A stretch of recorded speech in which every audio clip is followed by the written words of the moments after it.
Here's a really fun way to make a quick sauce for a piece of fish. This is just swordfish. It's almost cooked, which gives me enough time to make a really yummy spiced mayonnaise using some green curry paste. Now, green curry paste has a combination of galangal, lemongrass, lots of green chilies and fish sauce. So it's as simple as mixing it together, a generous amount of homemade whole egg mayonnaise, a generous tablespoon of green curry paste, and then just to freshen the whole thing up, I love the addition of some fresh lime juice squeezed in here.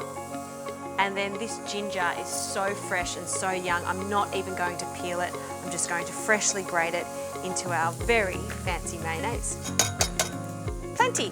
All right, now we'll give that a really good mix, and then I'll have a taste.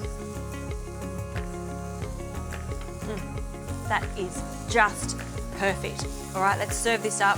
I'll place our piece of fish on a plate and then a nice dollop of this beautiful spicy mayonnaise over the top. And then you have to serve this with a really crisp salad. I have a combination of coriander and spring onions and a little bit of that green chili just to echo those flavours in the green curry paste. That is probably one of the fastest dinners you can make at home. The combination of that spicy, really fresh flavoured green curry paste, mayonnaise, works a treat with fish.